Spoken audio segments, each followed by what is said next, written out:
2026 just started, but wow, did it start with a bang. Trump has captured Maduro, the leader of Venezuela, and a Muslim has become the first mayor in US history to become the mayor of New York. Today we speak about how this will impact Canada. My name is Nico Lagan, and I'm too conservative for the conservatives. My co-host Rob Ambrose, not woke enough for the liberals. We are the political orphans. Pow, pow, pow, pow. 2026 just started. And yeah, here we Yeah, are already. started with a We're four bang for days sure. in. Yeah, 4 days in. Four Yeah, days in. yeah. I mean, start the new year with it must be United States that will be like, let's take over a country for the new year. That'd be fun.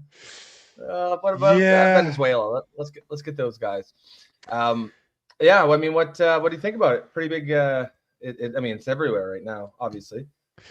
You know, the thing is this is one of the things I wanted to make sure we didn't become today. I'm not here to debate if Trump's right, Trump's wrong, if it's going to get pushback from the world community, is it going to go through whatever. I really personally I couldn't care less if he's right or he's wrong. What I'm really interested in, and that's what people should be really talking about, which they aren't, is what does that mean for Canada? Because Yeah. most people don't necessarily know a lot about Venezuela. It's been a communist country for about 2 decades now, maybe 3 decades, and it is a shithole. Like, it is not a country that's doing very well right now, hasn't been doing well for a very long time.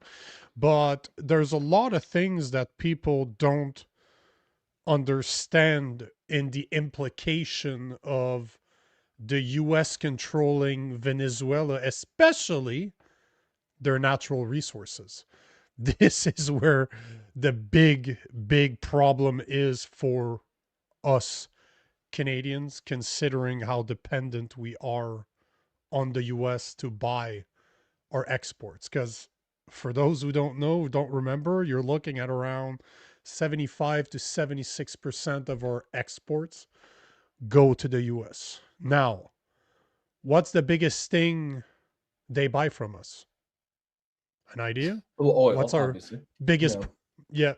Well, you say it's obvious because we talk about this stuff all the time, but for the average Canadian, they might not realize that that's the case. And you know Yep. what? Technically it makes sense. Here's a great graph that shows it. Wow. So here's the part. Yeah, Venezuela represents. Hold on, let me put that in white so people can see it. So Venezuela has the biggest proven oil reserve in the world. That's Saudi crazy. Arabia being I think a lot second, of and people will be surprised Canada. at that. Oh yes, and Canada being third. But you look at the amount of millions of barrels. You're talking about 300,000 millions barrels that Venezuela has compared to about 170,000 for Canada. So they're not quite twice, but they're probably close to about 45% Yep. more than we do. And look at where the United States is. It's not even Well, on this I was going to list. say noticeable, significant is that they're not even on this list, right? So Uh, that makes things a lot more sense, I think. well, that's the thing. And I believe that the US is just under Nigeria at around 30 to 40-ish million.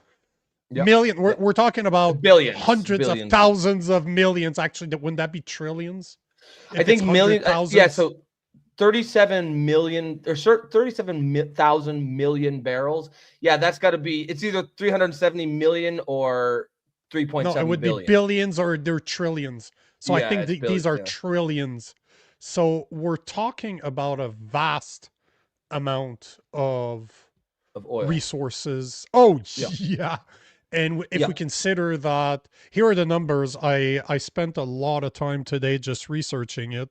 So, well, but before we do that, let's. I wanted to show you this article here by the Epoch Times once again. I actually really like their articles, but Yeah. before you try to tell me that they're not going to go after the oil and gas, that they're just going to let it be. Remember the tanker that Trump attacked? or sorry, Hmm. attacked. However you want to call it. If they attacked it, they defended themselves. They whatever it is, they kept the oil, right? And they said it out clear, like out loud when Trump was asked. He's like, "Yep, what are you guys gonna do with the oil?" Well, we're gonna keep it. Like, Well, yeah, that's hilarious, right? Past presidents will be like, we're not here for the oil, even though everyone knows they are. But Trump's like, yeah, we're here for the oil. And of course they are. Like, they would not be after Venezuela if they weren't. And that's at the end of the day, the reason America that's so important is because that's in their national security. They need to have strategically, they need to have a supply of oil to keep their economy going.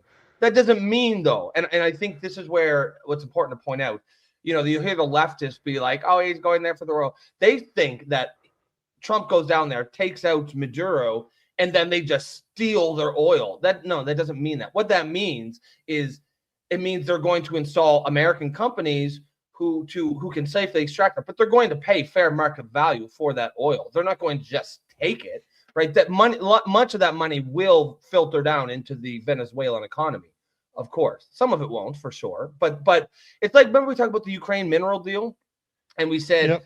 Zelensky's stupid for saying no because they have to give up 50%, because 50% of $1 trillion is a lot better than 100% of $0, right? And it's the same thing going here. Like, will the American companies in America get their own slice for extracting it? No doubt. But whatever the Venezuelans get will be far better than they're getting now. I don't know if you saw the chart of Venezuelan oil production, but it peaked at 3 million barrels a day like 20 years ago, and then Maduro came in power. It's down to like 750,000 or something. It's way down because socialism doesn't I work. have but I have all those numbers so that you get an Okay. idea of what Yep. it actually means. But what I was looking for, and I forgot, I just my new laptop, for some reason I'm not logged in my Epoch Time, so they're not letting me check the article I wanted to talk about, but I have the quotes here. So Marco Rubio said you can't turn Venezuela into an operating hub for Iran, Russia, Hezbollah, China, for the Cuban intelligence agent that controls that country. That cannot continue. You cannot continue to have the largest oil reserve, in the world under the control of adversaries of the United States. So if you're wondering if the US is going to use that oil, Rubio pretty much said it, and you Yeah, look of at what course they Trump are. said. Yeah, but they're not hiding it. Like they're No, being blunt. Like, we're no, taking it's it. a Like, baller move. we're It's a baller move. yeah. Of course, So, it's for the oil. Why the fuck do you think we're here? but here is where it gets interesting for Canada. So most Canadians might not realize that, but the U.S. buys about $170 billion worth of energy products from Canada. So you're talking oil and gas. Yep. Canada provides 60% of all U.S. crude oil exports. For context, that's roughly 9 times more than the next largest supplier, that is Mexico. About 97% of Canada's energy products exports are destined for the US. So we're Yep. talking $170 billion a year Canadian. That represents 25 to 30% of the product parts of Kuzma. So what the US buys from Canada. So 170 billion, 25, 30% of the the $577 billion they buy. And considering that they buy 75% of our exports, that's a massive fucking chunk. Like, you're talking 170 billions out of 577 a year. Now, Yeah. here's the part that most people don't talk about because they don't want to do the actual research. So there's two things to consider when it comes to, because the next question is, if Venezuela has the number one world reserve of oil and gas, how long would it take for the US to completely replace Canada? That's the real question we should be asking Sure. ourselves, because obviously they don't have the infrastructure needed to send all of that stuff to the US. They don't have the pipelines, they don't have the ships, they don't have even the power grid in order to handle that type of work that needs to be done. But As per the estimates that I could find out there, we're looking at about 10 to 15 years that it could take for the US to fully replace Canada's oil. There's two parts to this. There's the Gulf course, the Gulf core, or the Gulf coast, sorry. Yep. So this is a bit dangerous for Canada. We're talking 3 to 5 years because in order to hit the Gulf, there's no pipeline needed. It's all tankers Yep. because it would come from Venezuela. It's not coming from Canada. For Canada, it's a problem to get there, right?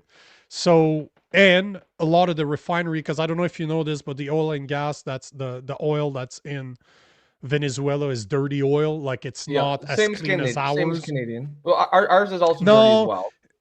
yeah, but they consider it a bit dirty. But Okay. the point is that for the golf course, the golf, man, I'm such a golf Coast? player. Every time I see golf, I'm like, course, Yeah, course. I want to golf. play golf. The For the golf course. Yeah. So the problem for Canada is that the Gulf refineries are sophisticated, meaning that they were specifically built to handle Dirty heavy, oil. high sulfur oil, exactly like what we have in Canada and like Yep. what Venezuela has. And to replace them, you're talking about 3 to 5 years that they could replace Canada's oil that is going for the Gulf Coast. Yep. And you have the Midwest, which they estimate that it would be 10 to 15 years. And that's because of the pipelines. Because we have pipelines going to the Midwest, which you can't use the Gulf in order to hit the Midwest because there's no pipelines between the Gulf, again, I was going to say the golf course, the Gulf Coast going to Yeah. the Midwest. So Canadians have an advantage. And right now, a lot of estimates are saying that it will never replace Canada just because of the pipeline and the amount of money that would be needed to build them. The thing that most people, the thing that we don't know is that the Midwest is, luckily for Canada, the Midwest, unfortunately, I should say, the Midwest represents 62%. So that's good. Like that's very good for Canada. 62% of our exports of oil and gas end up in the Midwest and 19% in the Gulf Coast. Oh shit, I said it properly now. Gulf So Coast. that's a good thing, right? 20% over Yep. the next 3 to 5 years could be replaced and 62% potentially could be replaced. But you're losing 20% over 5 years, 3 to 5 years, and maybe 62% over 10 to 15. Now, here's another thing that most people don't talk about is that Venezuela has other natural resources that Canada also supplies to the US right now. One of them being what's needed to make aluminum. So iron, ore, and bauxite. So Venezuela is supposed to have one of the largest deposit of high grade iron ore and bauxite in the world. And currently, the US buys about $22 billion a year from Canada in aluminum. And considering that right now the US tariffs are looking at around 50% on aluminum, finding alternative sources is very fucking attractive for the US, right? And obviously, they would not put tariffs on the ore Venezuela. that they would get from. No, of course not. Yeah, of course not. No. But the problem with this goes back to a bit what you were saying earlier is that the aluminum industry is barely functional due to power grid failure and lack of maintenance. So since Maduro's been in power, similar to what we're seeing in Canada, right? They're not extracting the natural resources. So what do you think happens over time? The country becomes extremely poor. That's what you're seeing in Venezuela. So there's a lot of investment that would need to be done in order to replace what they buy from Canada. There's also gold. Venezuela has the largest gold reserve in Latin America. Canada right now is top 3 suppliers of gold to the US, about $16.5 billion Canadian annually. And again, right now, one of the problem with communism is that they're not extracting the gold properly. Yeah. It's currently, you know how they described it? It is currently mined informally, meaning illegal mining, and is smuggled individuals out through the shadow yeah. market Yeah. That's right.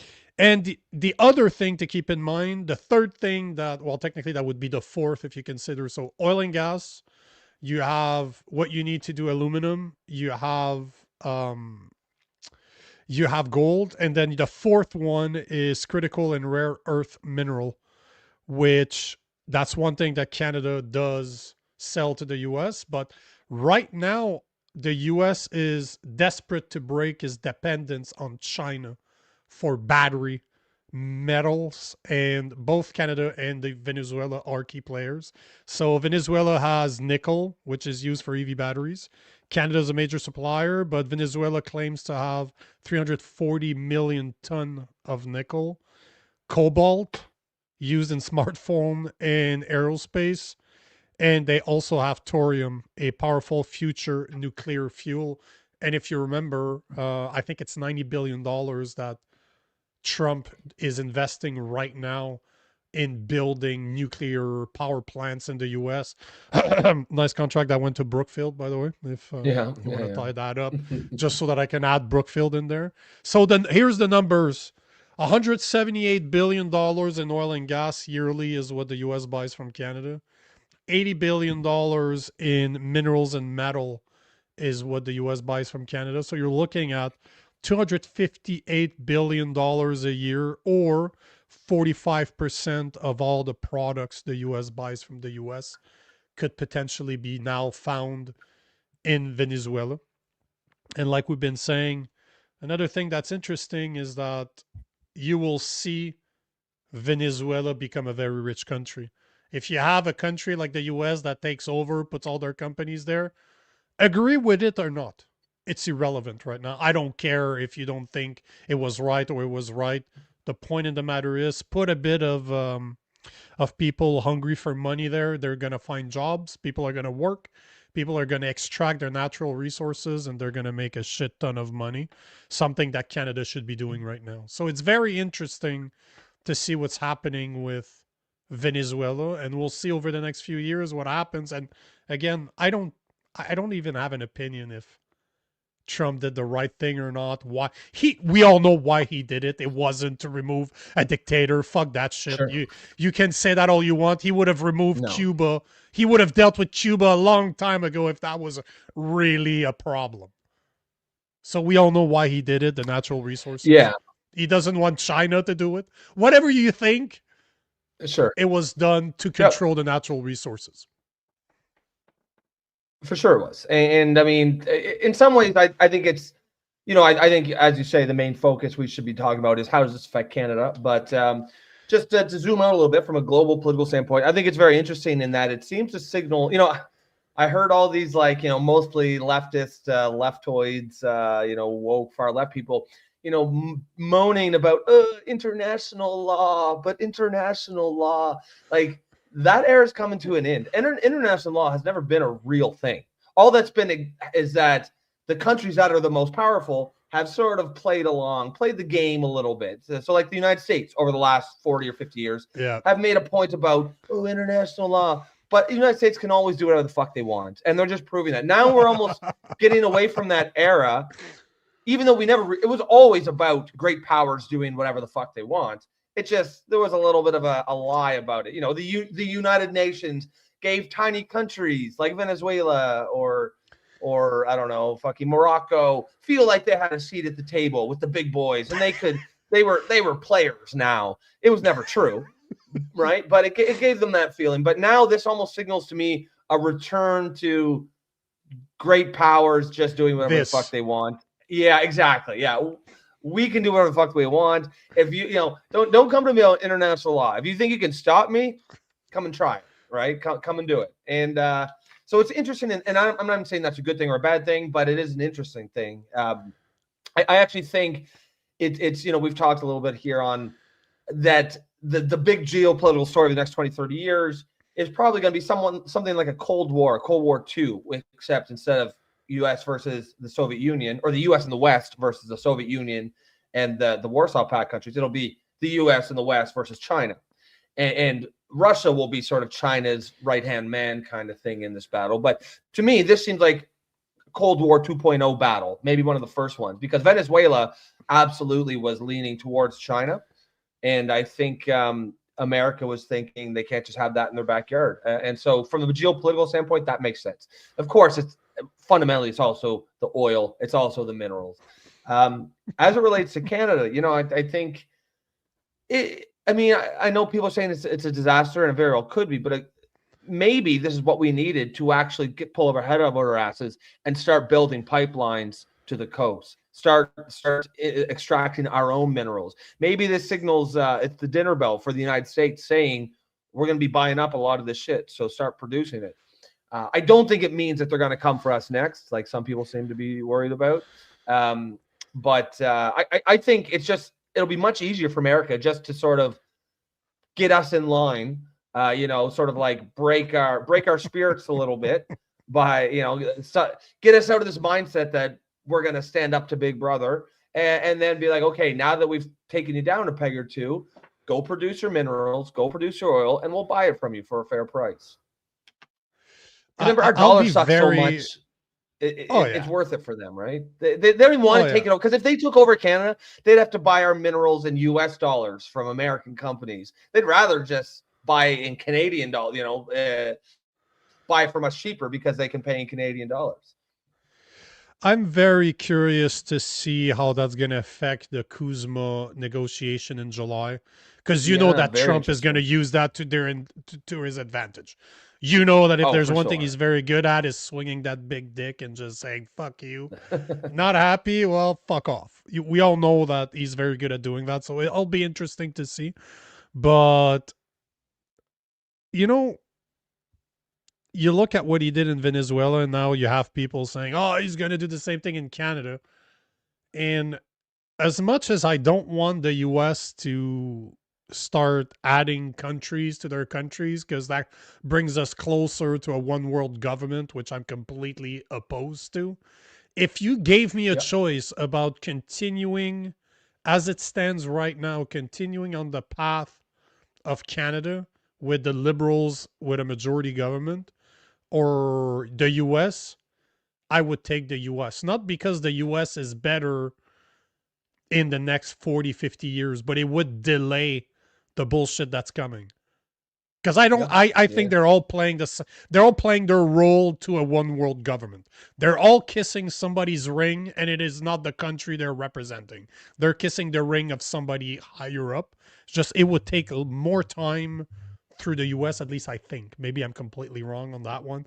But I'd be curious for the people out there, for the listeners.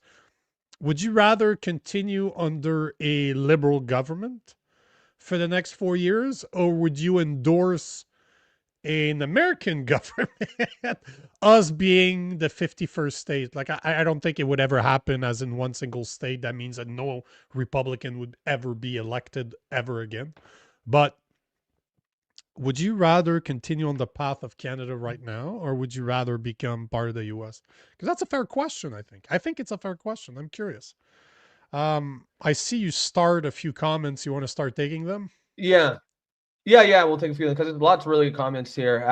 We'll start with Judith Taylor here. Says Trump will work with Venezuela, and the U.S. will be paid back for what they paid in. They will both benefit. I think that's true. Like, what a lot of people don't realize is American companies built the Venezuelan oil industry. They put many tens of billions of dollars to extract oil, and then Maduro came in and he nationalized it. Right? He did what communist dictators do, and he said, "Nice oil industry you got here.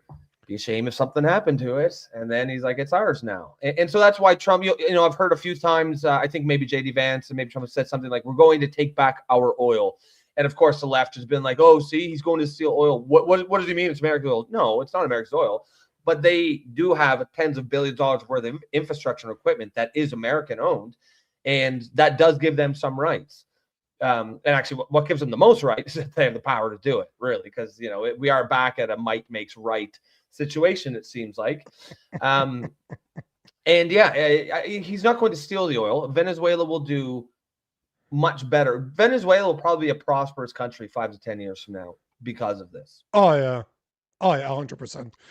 We Yeah. need to take this one from Omar Shalaga. Thank you for the Oh, tip, thank you, sir. sir. I don't get the 279. That's something that Wilf does all the time. I don't get it. Is there a joke behind it? Is there something I don't get? Is there a Is it joke? Do like you get it? a standard option that is given? I'm not sure. Um, I don't Trevor, know. I'm yeah, asking because I really don't know. yeah, I don't know either.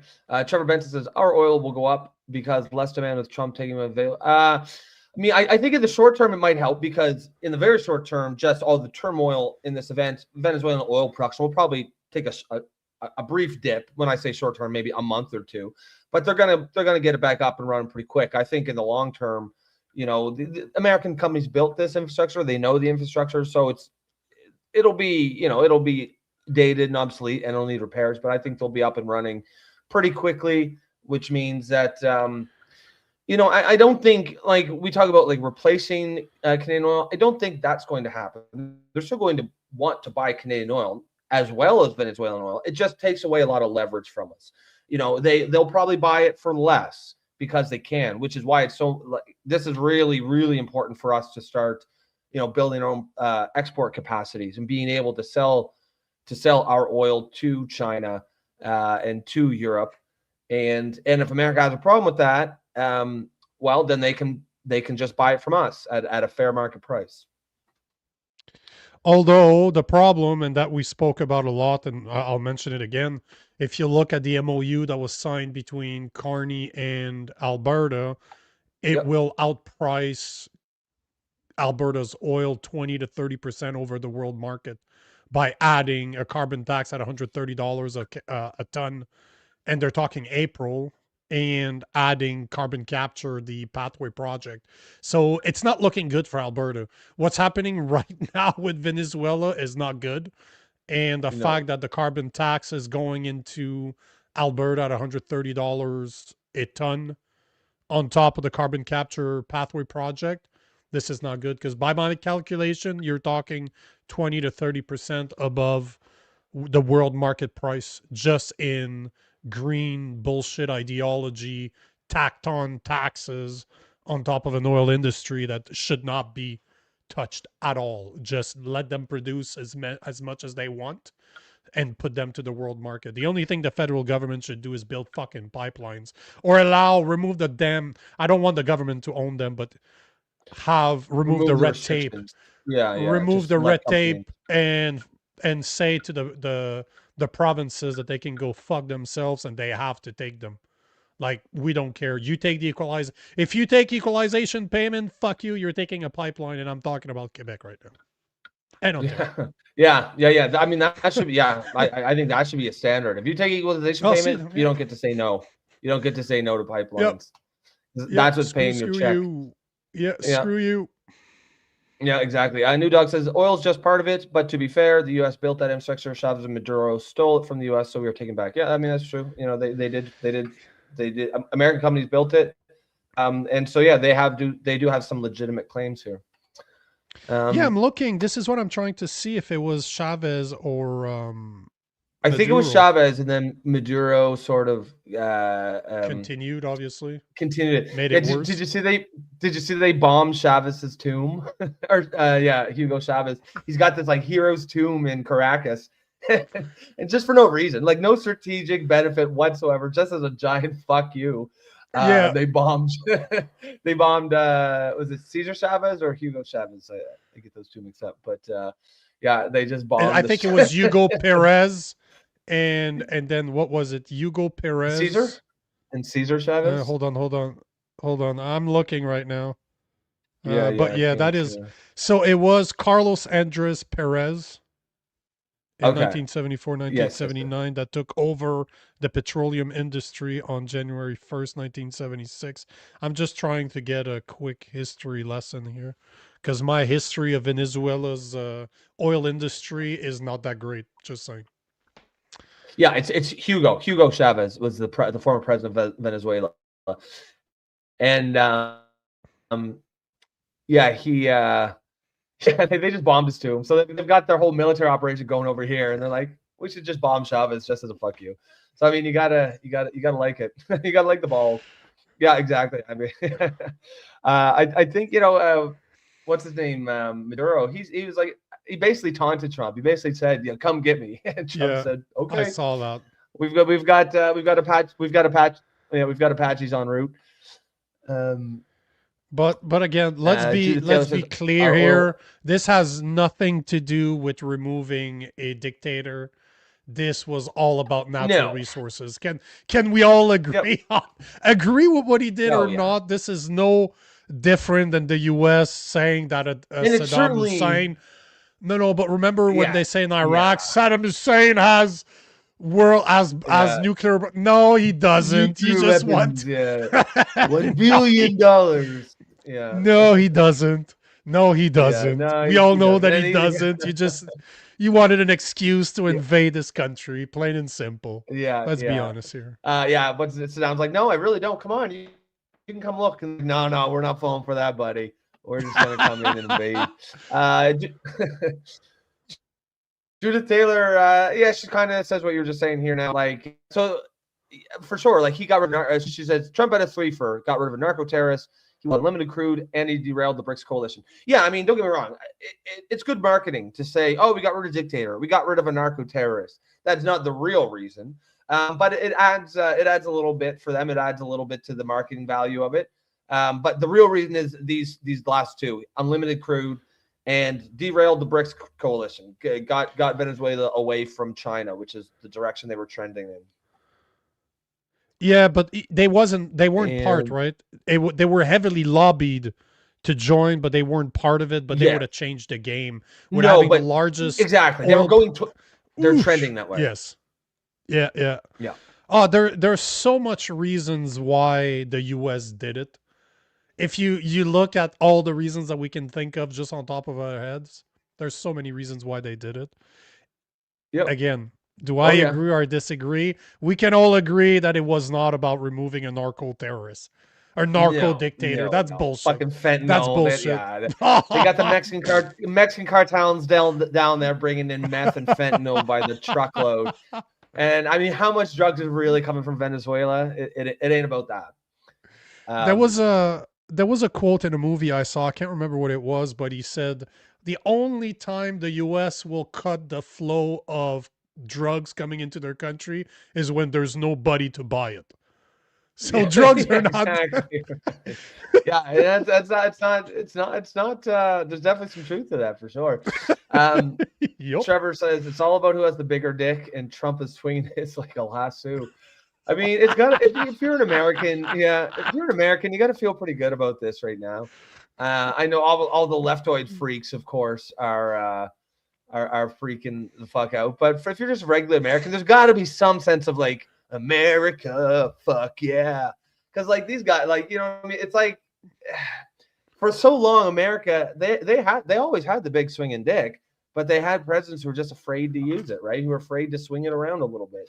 They always wanted to go for diplomacy, and there's a time and a place. Don't get me wrong, diplomacy, you can't just be fucking swinging your weight around all the time, but all refusing to ever swing your weight around when you have the ability is also just as bad. I think a nice mix between diplomacy and swinging your big dick around is probably the best move. And I think Trump is overcorrecting a little bit here because America's really gotten away from the dick swinging. And I think it's funny because how many people are surprised. I was really surprised when I saw all the people surprised at how like effective this military operation was. And it's like, What the fuck do you expect? everyone thought that because America like culturally has degraded and rotted and morally degraded over the last 10 or 20 years. I think they thought everything was rotten, including the military. But no, man, they're still just as fucking powerful. They are extremely, from a military perspective, like those people who remember there are people here on this show who said, oh, Canada could put up a fight if America invaded. Yeah, like, come on. No. We've got as many troops as the New York City police department, as the NYPD. We ain't putting up nothing. We ain't putting up no fight. The best thing we can do is make sure we lubed up before we get fucked, so that it That's doesn't it. hurt as much. That's about. Yeah, And by the way, exactly. I see a bunch of comments saying that Maduro was not a narco terrorist, or he was a narco terrorist. It doesn't matter at the end of the day. That's just an No. excuse they're using. They did not invade Venezuela or take over Venezuela or arrested him and trial him in New York of all places because That's he gonna was be a wild. narco terrorist. Well, that's kind of interesting considering that Mamdani just became a communist. Oh yes. And Sorry, have you seen he his? calls himself a socialist, but he's a Muslim socialist. Just became the mayor of New York. I wanted to talk about that afterwards. So I don't know if you got more comments you want to take, but Yeah, we'll take just a couple that's few comments, and then yep. we've got 20 minutes or so, and we'll end up with that. Have you seen Mamdani's? Did you see his statement on it? You want to take some comments, or you want to talk about that first? Yeah, yeah, okay. Well, I was just looking for some as I Kuito sources, Rob, then the British government can come back and take their assets. Yeah, they can if they have the power to. Unfortunately, they can't, and that's really the name of the game. Is it isn't really about right and wrong or rights No. or anything like that. It's can you do this or not? Do you have the power to? Britain has proven themselves to be weak, incredibly weak, and they just don't have the ability to do it. America can do it. It's not because they're They right. did. It's because and they have the power to do it, and they did it. Right. That's how power works. It's funny seeing all the comments on social media. A lot of people seem to really fundamentally misunderstand how power works. Like it's all leftists being like, "Oh no, he broke international law. He can't do this." Well, yes, he can. He really can. Are you That gonna doesn't stomp make it him? right or wrong. It just It's can you just do it? Yes. Can a criminal yes, come into your house and rob you? Yeah, he can. yes, he can. Like, is it If right you, or wrong? Whatever. But yeah, can he? yeah. Yes. The only Oh no, reason but he there's might not laws be in able to place. is if you can. But there's Yeah, laws yeah. in place. There's The laws. only Yeah, well, the only thing truly stopping him is can you stop him? Can you physically yeah. stop this person? If you cannot, then he can do it. And we And can debate all we go ahead. this is a perfect example. Maduro was a brutal dictator. He needed to be gone, and Venezuelans are happy now. That's the worst part. So, however you feel about it, there's so many videos out there of Venezuelan just partying because he took out Maduro. Because in the last election, Yeah. I don't know if you were following the last election. I can't remember the name of the guy that actually won, but it was super close. And he's like, "Yeah, fuck you." Maduro's like, "Yeah, fuck you. I won." Yeah, yeah, Like, yeah. no, No, sorry, I won. It was dictator yep, bullshit. He literally, yep, no, absolutely. no, no. I won. I won. So again, did they do it for to protect Venezuela? No, they couldn't give two shits about Venezuela. Did they prevent Venezuela to be part of the BRICS to start trading with China more and becoming a massive problem? Yes. Do they need the Yeah, resources? Yes, clearly. yeah, That's why they did it. That was a yep, power move. Plain and yep, simple. You don't like it? Guess 100%. what? Try to fight the US over it because Yeah, that's what's if you don't like you're it, absolutely do right. something. Do something. Do something and you can send all the sanctions you want. They have the biggest economy in the world. People want to sell to them, and guess what? Yeah, They will take a lot of bullshit in order to make money. yep, yep, yep. I don't It see anybody stopping their trade with the US because they don't agree with Trump. I yep, guarantee you it ain't stopping. The gravy train is on. It ain't exactly going right. nowhere. No. No. Yeah, no, that's right. Yeah, they can in some ways like I said, it's a return to like just great powers doing what they want. And there are certainly some examples in history of that being a bad thing, but in some ways it's also refreshing because it's never really changed. It's always been that way. The great powers have always been able to do what they want, but now it's more honest this way, right? No one pretends that we just care about international law. It's just no, we just don't like the guy. He's a narco terrorist. Fuck him. Do whatever the fuck you want. And And let's Chavez, bomb. Let's bomb. yeah, it was just just bomb Chavez to the tomb just for a big fuck you. Love him or hate him, that's probably the coolest fucking part of that It's attack. Just like it's out of nowhere. yeah, it's a baller move. It is a baller move for sure. You know, you remember Dave Chappelle? I can't repeat what Yep. he said because obviously there's the N word in it, but fuck your couch. Do you remember that? Oh yeah, That's Charlie, what it Charlie reminds Murphy me too. of. Yeah, Rick Yeah, James. Charlie. But that's exactly fuck your couch, and he's just Fuck your rubbing his couch, dirty. Yeah, that's exactly what the U.S. did to yeah. the Fuck your communist couch, regime. Maduro. Yeah. Fuck your couch. I'm Rick James, bitch. Fuck your couch. Yeah. Yeah, that's exactly what happened. It is a That's really baller move. Love him or hate him, Fuck you your gotta couch. say that's a massive fuck you. Massive So fuck you. okay, so we're gonna extract the president, go into the country, extract their president, bring him to New York for trial, and just on the way out, let's bomb Chavez's tomb. Oops. I mean, It was a yeah, oops. yeah. Oh, if it's collateral damage, it was excellent. You used precision munitions. You targeted that to like within a square inch. What can you say? It is what it is. Yeah. Yeah, Rusty Weenie, Charlie Murphy. That's right. Oh, Dave Chappelle, like his That was classic. the Dave Chappelle show was that was so far ahead of its brilliant time. show. So far ahead. That's why he you watch stopped, it now, right? Because people didn't understand. People did not understand what he was going for. But shit, did you see the one, the black white supremacist? White supremacist, yeah, Clayton Biggs. The guy, he's blind. He's blind. He doesn't know he's black, or he doesn't know he's white. Or sorry, yeah, he doesn't know he's black. He's black, but he doesn't know he's what he's black, but he's a white supremacist, and everybody's using it. They're all using it, and at the end, he figures it out. He's black. He's too powerful a voice. He's too important to the movement. And he divorces his wife for her marrying a black guy. At the end, do you remember that? Yeah. He divorces his wife because she married a black guy. Yeah, himself. She married him, a black guy, so he divorced her. You watch that show now, and it feels cutting edge now. Was it 15 years later?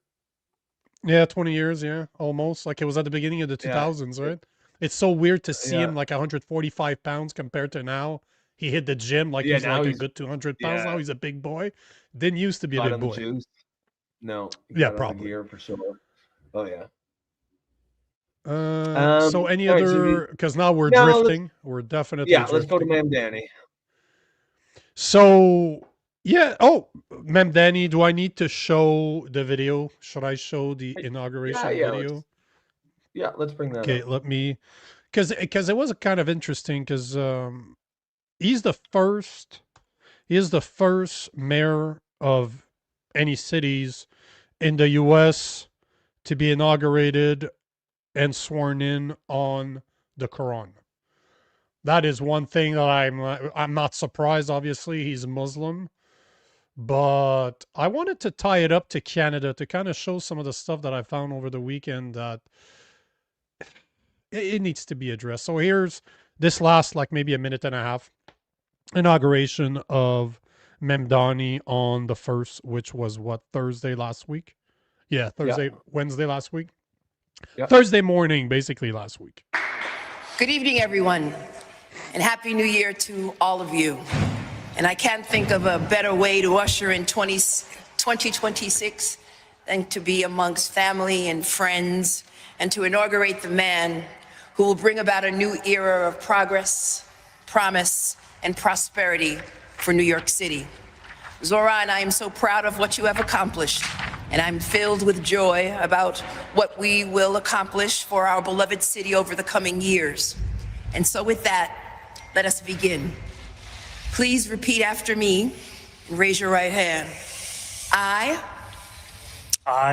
Zohran Mamdani, Zohran Mamdani, do solemnly swear that I will support the Constitution of the United States, I will support the Constitution of the United States, the Constitution of the State of New York, the Constitution of the State of New York, and the Charter of the City of New York, and the Charter of the City of New York, and that I will faithfully discharge and that I will faithfully discharge the duties of the office of the Mayor of the City of New York, the Mayor of the City of New York, according to the best of my ability. So help me God. So help me God. Congratulations, Mr. Mayor.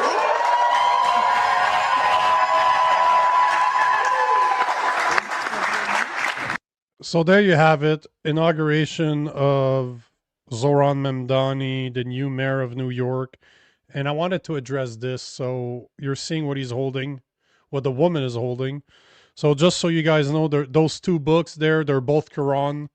They're both Qurans. The first one, the brown one, the small one that you saw pictures all over the place, that is his grandfather's Quran. And the second one is just a regular copy of the Schmumberg Quran. So obviously a translation of the Quran in English. But those are the two books. And did yeah, you go for it. notice, if you go back to that, why is he standing on the stair? his Because wife's he's like short 3 or as 4 shit. inches. Because he's short. He's super short. That's so ridiculous. You're standing on the first step while your wife is standing beside you on the floor, and they're almost the same height. Yeah, well, yeah, he's no, he's a Little short feller. guy. Yeah, He's that's way worse. definitely Just stand there and be short. You look ridiculous there with your fucking standing on the first step.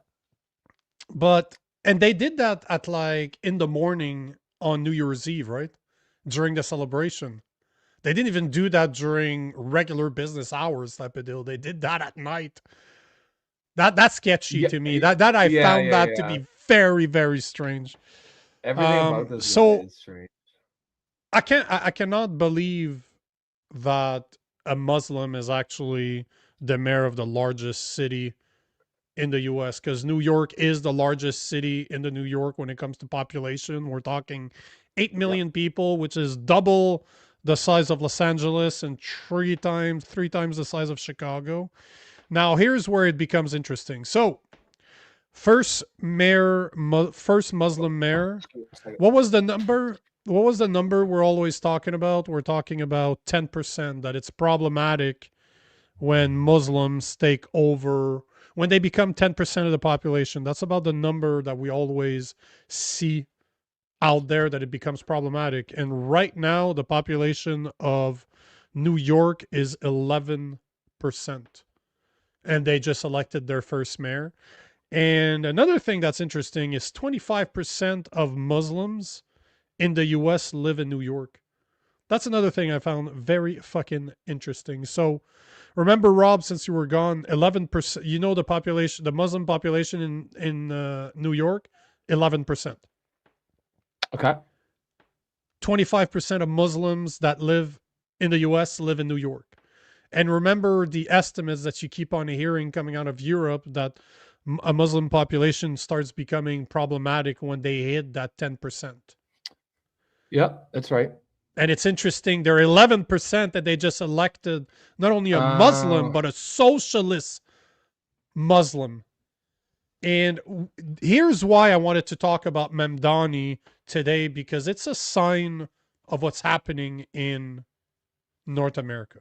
You know, remember the theory of the ballot over the bullet. They will not invade with violence. They will invade and outbreed the population, the native population. And yes, you call that the great replacement theory. And before, and you know, I wanted to find a good video, a good explanation video for the replacement theory. And everyone put it down to white supremacists. I'm like, no, it has nothing to do with white supremacy. The native could be Canadians of all colors, like we talked about remigration last week. I, unlike the guys from the Dominion Society, don't believe that Canadians should be all white. That's not where I sit. I don't really care the color of your skin. If you embrace Canadian culture and you're here to make it better and not turn it into the third world you come from, not interested in that. But if you're here to make it a better place, that I'm all for it. Yes, there's rules that needs to be in place, like we talked about last week, where you can't just take advantage of our system right off the bat. Like, there's rules that needs to be changed, no question about it. But the point is, we are seeing what happens when 11% of a population becomes Muslim. And I've seen a lot of videos from coming out of New York where you're starting to hear Muslims praying, like music playing at 5 o'clock in the morning. I don't know if those videos are real or not. I'm waiting to see as they come out. But here's what I wanted to bring this is, did you know that in Toronto, for the second year in a row, Mohammed is the #1 baby boy name for the second year in a row? The #1 name for baby boys in Toronto is Mohammed. Second year in a row, and it used to be Noah before Mohammed replaced it last year. So you have our most popular, our biggest city in Canada, Toronto, the #1 name for boys in 2024 and 2025, Mohammed. Doesn't that sound wrong to you that it replaced a Christian name? Like, you can argue with me that, oh, it's a Jewish name, it's a Christian name, it's a, oh, but Muslims believe in Noah. No, bullshit. The reason it's #1 in Canada is because it comes from a Christian background.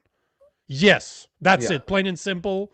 The vast majority of people that named their boy Noah or either Christian or their family's Christian, they might be like you, they're atheists, but in Canada and in the US, it has roots in Christianity. Plain and simple.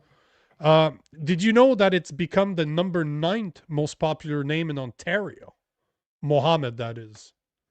So it has entered the top 10 this year. It's become #9 most popular boy name in Ontario. Wow. This is why, I mean, the signs are signs are there. Signs are all around. But hold on, it gets worse, because remember, the last report that came out this year for Canada's birth rate has failed to 1.25 per women, which is the lowest it's ever been in Canada. You need about 2.1, 2.2 to just replace your dead, like the people that are going to die during that year. But I did the calculation, and this is where it's very problematic for Canada. 40.6% of Canadian birth had foreign-born mothers in 2024, almost double what it was in 1997.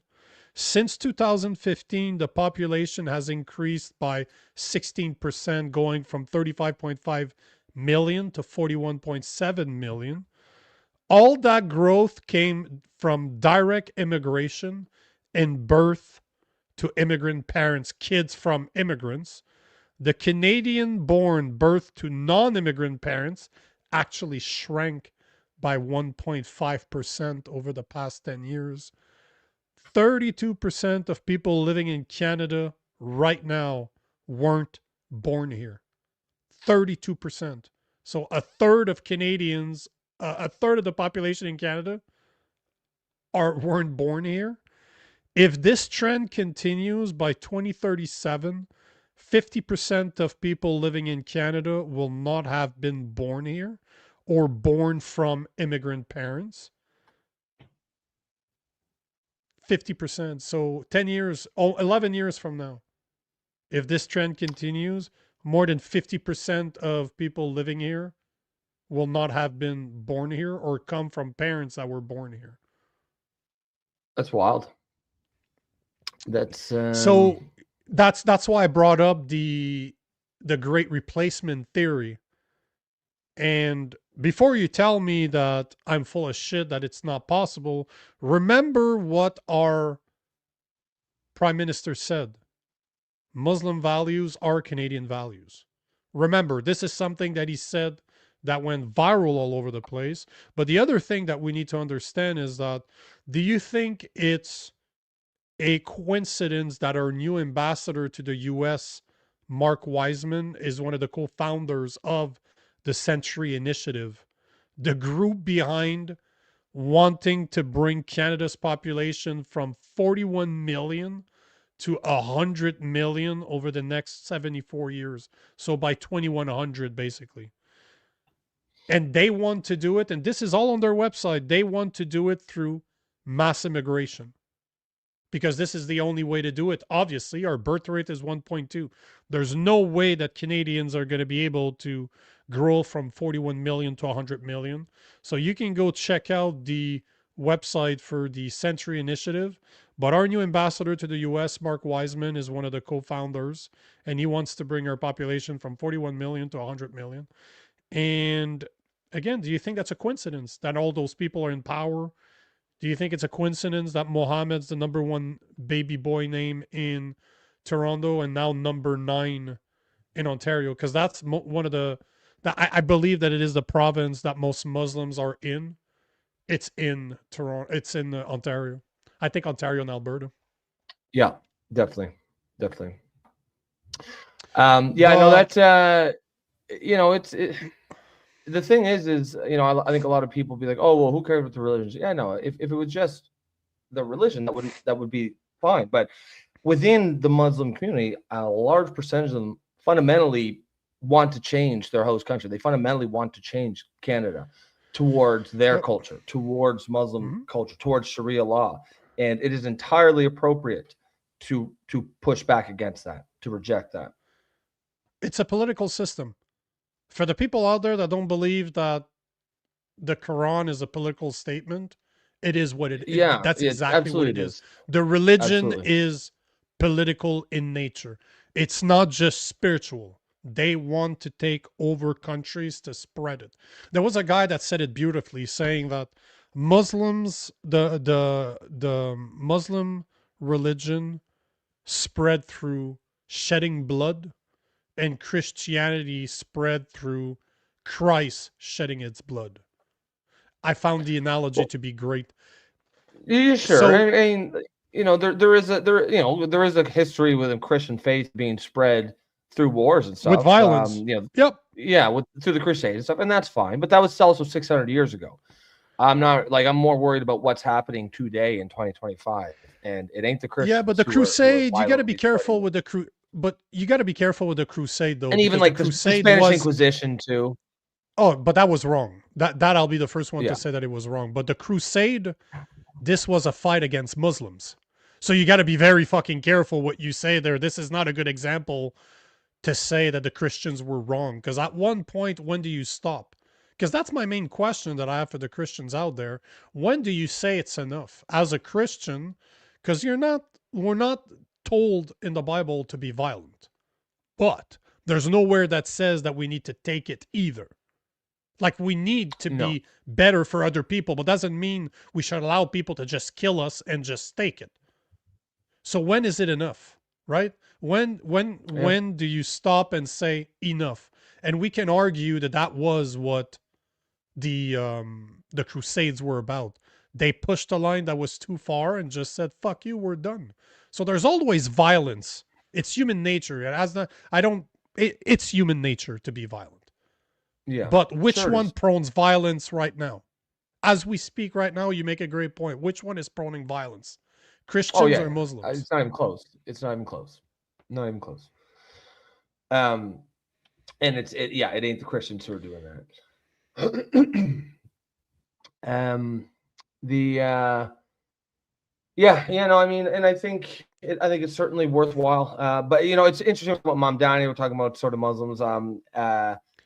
He gave how it was funny how they're bringing Maduro to New York City to try him there, and Mamdani just became mayor. He actually released a statement saying like how opposed to this he is, and that's that's gonna make for some very interesting theater in his city. The federal government's gonna be putting on the trial of the year for sure. If they bring Maduro to justice. So it'll be interesting to see how he responds to that. That's done on purpose. Obviously. Yeah. He's doing that on purpose. A socialist mayor. Yes. Now absolutely. He took a communist dictator and he's going to trial him in the biggest city of New York that just became a Muslim socialist. Yeah, sure. That's all an accident. Yeah. There's a lot of places where you could have trialed him. Absolutely there is. Yeah, no doubt. What do you think? We're just at an hour now. Do you want to wrap up? Sure, unless there's a couple of comments you wanted to take. If not,